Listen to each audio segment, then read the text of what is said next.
방송으로 보내드리는 특파원 보고 세계는 지금 함께하고 계십니다. 지금부터는 최근 중국 내에 일어나고 있는 심상치 않은 움직임에 관해서 이야기를 나눠보겠습니다. 특정 기업들에 대한 불매 운동이 대대적으로 일고 있다고요? 네, 맞습니다. 최근 중국에는요, H&M이나 아니면 나이키 같은 글로벌 의류 브랜드에 대해서 불매 운동이 번지고 있는데요. 먼저 영상으로 한번 확인해 보시죠. 네. 자, 스웨덴 의류 브랜드 H&M의 간판을 당장 떼버린 쇼핑몰이 있는가 하면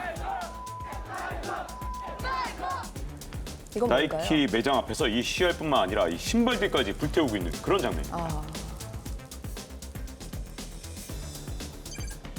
이뿐만 아니라 불매 대상이 된 기업들의 모델이었던 중국 연예인들도 계약 해지를 하면서 빠르게 등을 돌렸는데요.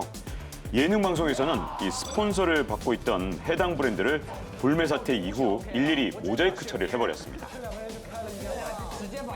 这一消息发布之后，立即引发了众多媒体和网友的讨伐。吃中国的饭，砸中国的锅，肯定自取其辱。 네, 불매 운동에 중국 연예인이며 방송이며 아주 민감하게 반응하는 모양새였는데 이번 불매 운동은 신장 위구르산 목화를 둘러싼 논란 때문이라고 하던데요. 네, 중국이 이제 현재 세계 목화 생산 2위예요. 그리고 이제 이 중에 87%가 신장 지역에서 나오고 있는데 뭐 아시다시피 신장 위구르는 인권 탄압으로 굉장히 유명한 곳이고, 네. 그리고 여기서 이제 강제 노역 얘기는 이전부터 굉장히 많이 나왔었습니다. 그래서 미국이나 서구에서는 여기에 대한 제재가 들어갔는데 지금 이거는 이제 국가 간의 갈등을 넘어서서 민간 차원까지 번진 거라고 할 수 있죠. 사실 이번에 표적화가 된 바로 H&M 같은 경우는 네. 지난해 9월에 이미 이건 뭐 불매를 하겠다 이렇게 선언을 한 상태였어요. 네. 그런데 이걸 뒤늦게 이 중국의 한 관변 단체에서 이번에 굳이 찾아내서 문제를 삼은 건데 이후 중국 네티즌 중에 일부가 이걸 SNS상에 퍼나르면서 엄청나게 이슈화 시켰습니다. 그래서 실시간 검색어 상위권에 올리고 그 파장으로 이 신장산 면화 거래를 중단한 50여 개 기업들 명단이 다 나오면서 불매 운동이 크게 확산이 돼 버린 겁니다. 예, 한 곳을 표적화하고 이걸 이슈화시켜서 확 퍼뜨린 건데 이우견 교수님 상당히 조직적이구나라는 생각이 듭니다. 그렇습니다. 이제 방금 보신 것처럼 저렇게 이제 불매 운동이 일어난 배후에는 상당히 조직적인 사람들이 있는데 그 사람들이 중국 청년들입니다. 네. 그리고 이제 이런 사람들을 부르는 용어도 있죠. 그게 바로 소분홍입니다. 소분홍. 네. 저는 생소한 용어인데 작은 분홍이라는 뜻인가요? 어떤 뜻이죠? 그러니까 글자 그대로는 그야말로 작은 분홍 이런 뜻인데요. 그러니까 네. 그 분홍 꼬마애들 이런 뜻을 지니고 있죠. 그러니까 아. 원래는 이제 이 말이 그 한 문학 사이트에서부터 출발을 한 거죠. 그 바탕 화면이 분홍색이어서 거기서 이제 그랬군요. 주로 활동하던 사람들을 지칭하는 게 이제 여기서 용어가 나온 것이죠. 근데 이제 그 활동하는 이 사람들이 활동하는 특징이 있어요.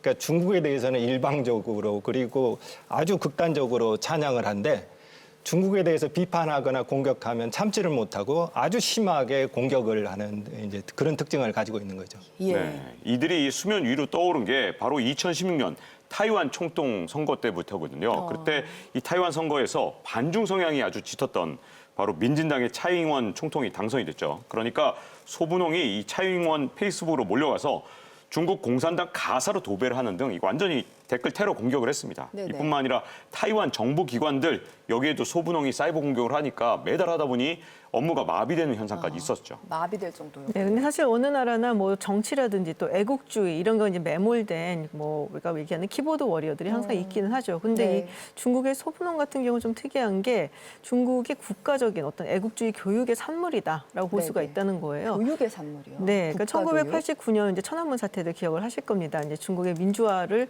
요구를 했었던 큰 시위였는데 이제 그때 당시에 이제 중국 정부 보기를 이러다가는 이제 젊은 세대들이 중국 정부에 뭐 비판적이거나 아니면 저항을 하겠다. 그래서 굉장히 강력한 애국주의 교육을 시키게 돼요. 네. 그래서 1990년 이후에 이제 태어난 그 교육을 받고 자라는 세대가 바로 이 소분홍 세대고요. 그러다 보니까는 이제 중화주의에 빠져 있고 중국에 대한 조금의 비판도 견디지 못하고 아주 민감하게 반응을 하는 거죠. 네. 네, 그렇습니다. 근데 그 최근 2, 3년 그 중국 상황을 보면 지금 말씀하신 것과 조금 다른 양상도 이제 주목할 만한 양상이 지금 나타나고 있는 것 같아요. 그러니까 예전에는 중국 정부라든가 언론이 이렇게 먼저 시작을 하고 네티즌들이 따라가고 그랬는데 네. 최근에는 이제 네티즌들이 자발적으로 시작을 하는 겁니다. 이런 양상이 이제 최근 2, 3년 사이에 나타나고 있는데 그런 흐름을 부르는 용어도 있습니다. 뭔가요? 팬클럽 애국주의 이렇게 부릅니다. 팬클럽 애국주의 생소한 용어들이 많이 나옵니다. 이건 또 어떤 의미인가요? 이 팬클럽 애국주의는 한자, 그러니까 중국어로 하자면 반권 애국주의 이렇게 부르는데 여기서 네. 이제 반자는 밥반자입니다. 이거를 이제 중국어로 읽으면 빤 그러는데 영어의 영어로는 팬의 팬. 음역인 것이죠. 그렇군요. 그러니까 이들이 이제 애국주의를 하는데 네. 마치 팬클럽이 행동하듯이 그렇게 한다라는 거죠. 네, 네. 그러니까 굉장히 조직적이고 체계적입니다. 어느 날 시간을 정해서 우리 여기를 공격하자 그러면 일시에 네, 네. 폭격을 하는 거죠. 네, 네. 그러니까 굉장히 좀 배타적인 속성도 지니고 있는 거죠. 네, 이 소분홍 사이에는 한류 팬도 굉장히 많아요. 우리 한류 팬이요. 네네. 예. 그런데 이제 과거에는 한류 팬의 아이돌이 한국 연예인들이었죠. 그러니까 네. 우리나라 스타들이 그 사람들의 아이돌이었죠. 그런데 네네. 최근에는 아이돌이 바뀌었어요. 아이돌이 중국인 겁니다. 자기 나라요. 예, 그래서 네. 이 사람들은 중국 오빠 이렇게 부릅니다. 네. 이제 아이돌 중국 오빠를 사랑하는 사람들이 소분홍인 게 된 거죠. 네.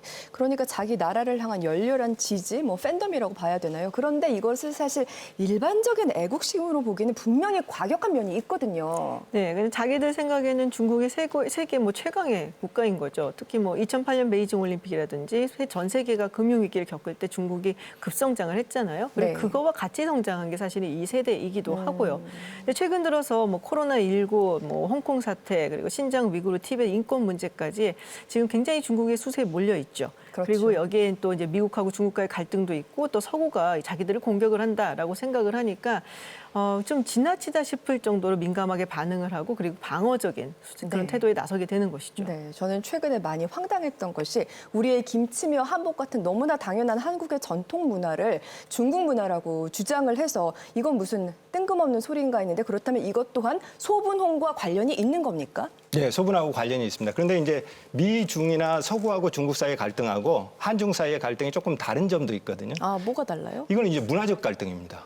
그러니까 문화적 한중 사이에는 갈등이다. 문화적 갈등인데 그렇다면 이제 왜 그 사람들은 한국 문화에 대해서 파상적으로 공격을 하느냐? 바로 한류 때문에 그렇습니다. 한류를 좋아한다면서요? 그렇죠. 이제 소분홍 중에도 한류 팬들이 굉장히 많죠. 그런데 이제 이 사람들은 이렇게 얘기하는 거예요. 나는 한국 드라마나 한국 영화, 그러니까 한류는 좋아한다. 네. 그런데 한국은 좋아하지 않는다. 나라는 싫다. 네. 네. 그리고 이제 요즘 이 사람들이 마음이 굉장히 불편하고 초조합니다. 왜 그런가 하면은 지금 한류 콘텐츠가 세계적으로 굉장히 유행하지 않습니까? 그렇죠. 그래서 세계적인 이제 현상이죠. 예, 서양 사람들이 보기에는 가시라든가 우리나라 전통 복장 이런 것들이 동아시아 문화를 대표한다고 생각하는 거예요. 네. 근데 중국인들은 자기 나라가 원래 동아시아 문화 대표인데 네. 이렇게 생각하는 거죠. 네, 네. 그래서 이제 굉장히 불편하고 위기감도 느끼고 그러면서 한국 문화는 아무것도 없다. 네. 한국 문화는 다 중국에서 기원했다. 이렇게 이제 극단적으로 공격을 하는 것이죠. 네. 네, 요새 불붙고 있는 바로 삼계탕 원조 논란도 비슷한 것 같은데요. 원래 리커창 총리가 삼계탕을 수입하고 싶다 이런 말을 했어요. 그리고 태양의 후예가 인기를 끌었을 때는 삼계탕도 이 중국에서 큰 열풍을 불었었거든요. 그때 2016년 기억하실지 모르겠는데 중국 기업 임직원 8,000명이 단체로 한강을 찾아와서 네, 네. 삼계탕 파티를 벌리기도 했었거든요. 당연히 기억납니다. 네, 그렇죠. 근데 지금은 소분홍이 거꾸로 우리나라를 도둑국이라 그러면서 네. 프레임 공격을 하고 있는 그런 상황이 된 겁니다. 우리가 도둑질을 했다고요? 네. 참 이게 하하. 같은 아시아 문화권에 있는 강대국 그리고 큰 나라라고 해서 한국 문화가 뭐 중국에 전부 출발했다, 중국 거다라고 얘기한 건 말이 안 되는 얘기잖아요.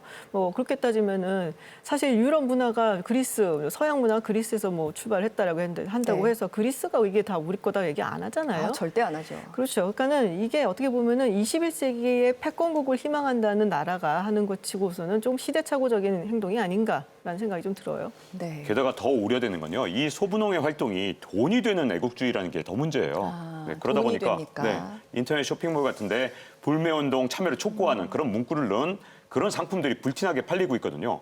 게다가 심지어 이 SNS 같은 경우에는 한복을 입고 김치를 먹으면서 이렇게 방송을 하면 구독자들이 막 늘어오고 그러다 보니까 이게 광고가 들어오니 돈이 또 되는 거예요. 네, 이렇게 돈이 되는 애국주의 여기에 자꾸 사람들이 자꾸 참여하는 사람이 늘어나고 있는 거죠. 예. 그럼 이런 소분홍의 무차별적인 공격과 문화 왜곡을 막을 방법은 없을까요? 어떻게 우리가 맞서야 할까요? 네, 굉장히 좀 우려스러운 상황이죠. 그리고 중국 청년들이 미래 세대이기 때문에 이게 좀 장기화될 가능성도 있고 굉장히 우려스러운데 제일 중요한 것은 저는 중국 정부의 태도라고 봅니다. 네네. 그러니까 이 사람들은 중국 정부를 절대적으로 신임하거든요. 네. 그러니까 중국 정부가 이 흐름을 제어할 수 있는 거죠. 그런 의미에서 보자면 내년이 이제 한중 수교 30주년인데 우리 정부가 우리의 요구를 중국 정부에게 보다 좀 분명하게 전달할 필요가 있다고 생각합니다. 그리고 이제 이런 노력도 좀 필요하다고 봐요. 그러니까 사이버 공간에서 우리가 좀 공공 외교 차원에서 네. 무엇이 진실이고 그리고 한국 문화와 중국 문화의 차이가 무엇인지 네. 이런 사실, 팩트 체크 차원에서 네. 이런 사이버 공간의 어떤 공공 외교를 좀 더 강화하는 노력이 네. 좀 더 필요하다고 봅니다. 네, 냉철한 대응이 필요하다는 말씀에 저도 공감합니다. 중국 사회를 뒤흔들고 있는 애국 세대 소분홍, 오늘 이슈 인사이드에서 살펴봤습니다.